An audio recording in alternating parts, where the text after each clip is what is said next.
तब्बल 9 महिन्यांसाठी पाण्याच्या गर्भात लुप्त होणारे हे ऐतिहासिक वागेश्वर मंदिर. चला आज उलगडूया या प्राचीन वास्तूचा विस्मयकारक इतिहास.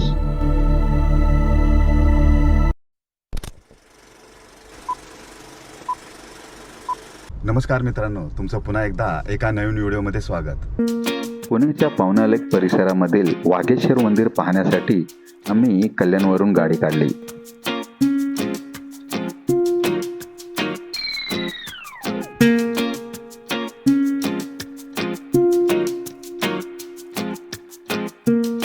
अंबरनाथ, बदलापूर, कर्जत करत अखेर खोपोलीच्या ठाकरे हॉटेलवर चहा नाश्त्यासाठी थांबलो.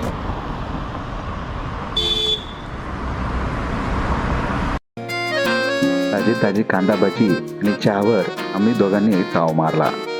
पुण्याला जायचं म्हटलं की खोपोलीचं ठाकरे हॉटेल हे आमचं चहा नाश्त्यासाठी ठरलेलं हक्काचं ठिकाण.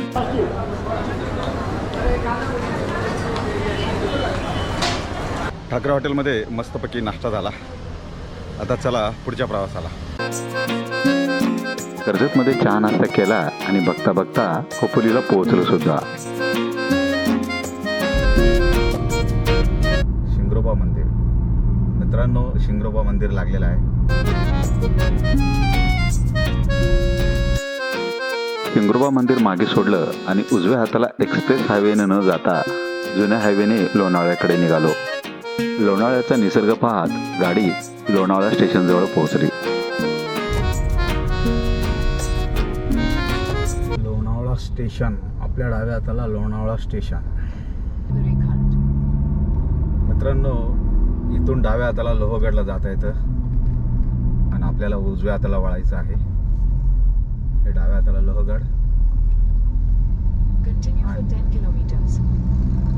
आणि एक खिंड लागली आहे.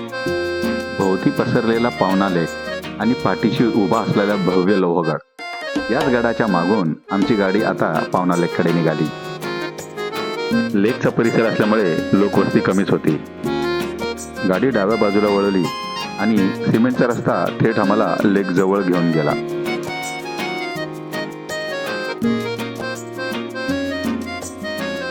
मित्रांनो, आपण असा पवना लेकला वळसा घालून इथपर्यंत आलो आहोत.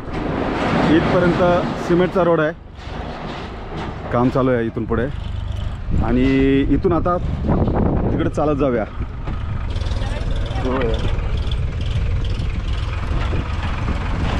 इथून जाऊया.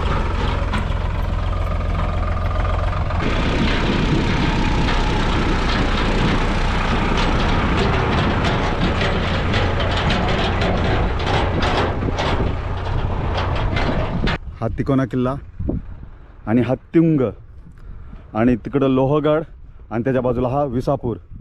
आणि मित्रांनो, ते समोर तिथे मंदिर आलेलं आहे. ऊन असल्यामुळे लेक कोरडा होता, पण पावसाळ्यात इथून जाता येत नाही. मित्रांनो, कल्याणवरून जवळजवळ आपण 3 तासाचा प्रवास करत इथपर्यंत पोहोचलेलो आहोत.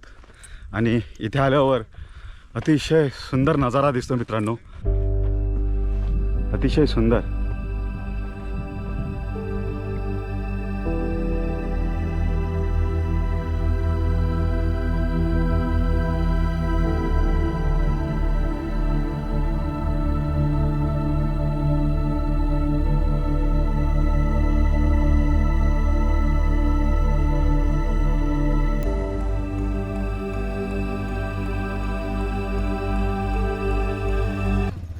इथं हा एक स्तंभ आहे, वर छत्रपती शिवाजी महाराजांचा चित्र असलेला झेंडा. हे मंदिर साधारणपणे 11व्या ते 12व्या शतकातील म्हणजेच उत्तर चालुक्य किंवा यादव काळातील मानले जाते. या मंदिराचे मूळ दगडी बांधकाम सुमारे 900 ते 1000 वर्षापूर्वीचे आहे. हे मंदिर पूर्णपणे काळ्या पाषाणात बांधलेले असून याची रचना प्रसिद्ध हेमाडपंथी शैलीची साक्ष देते.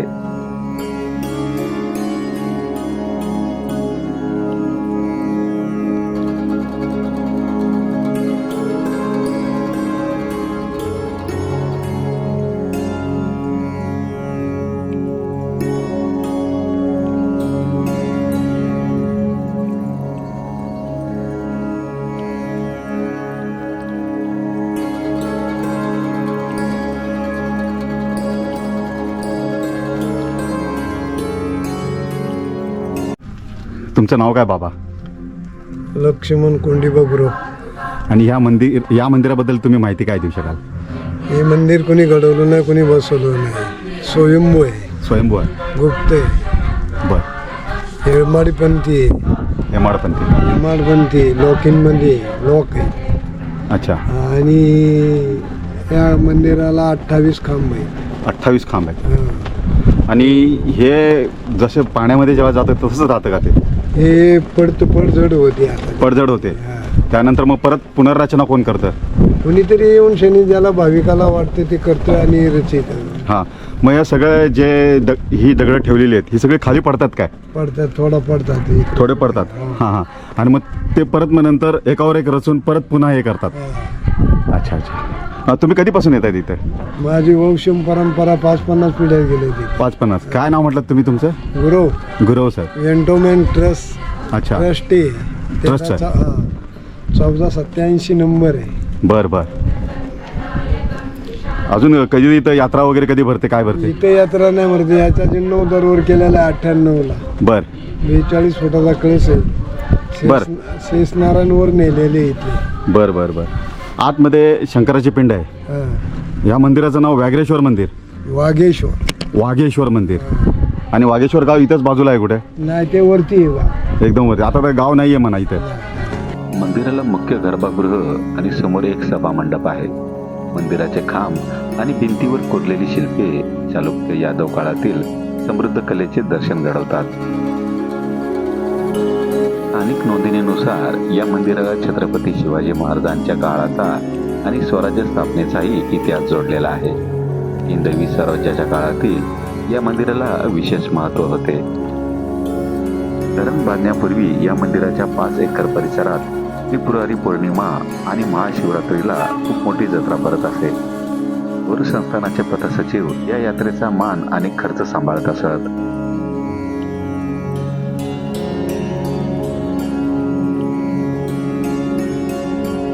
Kindly please please please, I am carrying garbage bags to.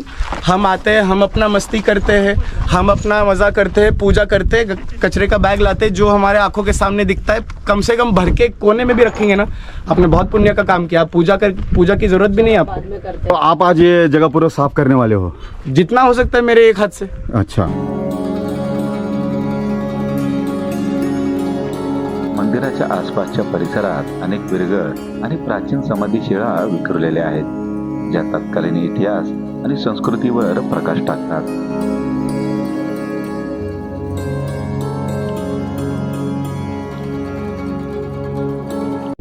मित्रांनो, असं सांगितलं जातं काही इथं समाध्याही आहेत आणि या समाध्यांच्या स्मरणार्थ इथे काही स्तंभ आहेत, काही दगडी स्तंभ आहेत, ते ठिकठिकाणी इथे आपल्याला पाहायला मिळतात.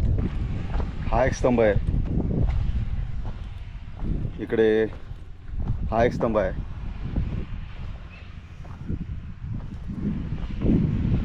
समोर इकडे आहे, त्या बाजूला आहे, तिथे असं मंदिराच्या पूर्ण भोवती स्तंभ आहेत. मित्रांनो, हे मंदिर वर्षातले तब्बल 9 महिने पाण्याखाली असतं. मित्रांनो, मंदिराच्या रचनेचा जर विचार केला तर याला एक मुख्य गर्भगृह आहे आणि समोर भाविकांसाठी एक सभामंडप आहे.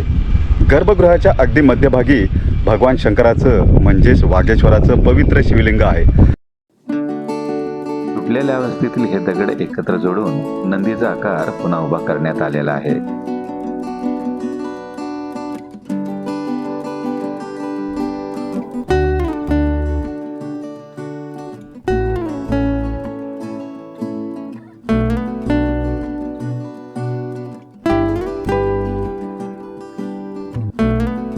इथे प्राचीन नक्षीकाम केलेल्या अनेक सुंदर आणि रेखीव शिळा विखुरलेल्या दिसतात.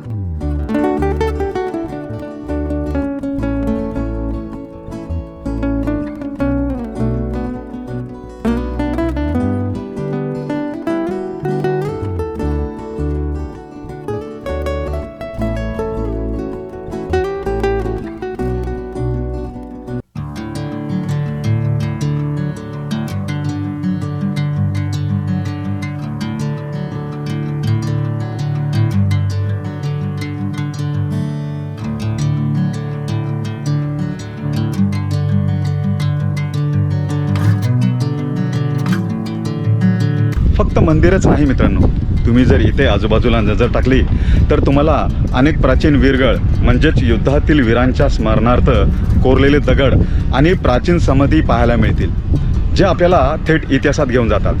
पण हे मंदिर पाण्यात कसं गेलं तर 1970च्या दशकात जेव्हा या पवना नदीवर धरण बांधण्यात आलं, तेव्हा हे मंदिर आणि संपूर्ण गाव धरणाच्या बॅकवॉटरमध्ये म्हणजेच पाण्यात बुडालं आणि तेव्हापासून दरवर्षी हे मंदिर जलसमाधी होतं. Sinking in, I know this feels right. Catching a crazy love, moving through me like a wildfire, like a wildfire. मित्रांनो, हे बाबा असा जो कचरा सापडलाय तो ह्या पिशवीत टाकून ते बाहेर फेकून देणार आहेत आणि ते कळकळीची विनंती करतायत लोकांना की तुम्ही इथे कचरा करू नका. Catching a crazy love, moving through me like a wildfire, like a wildfire.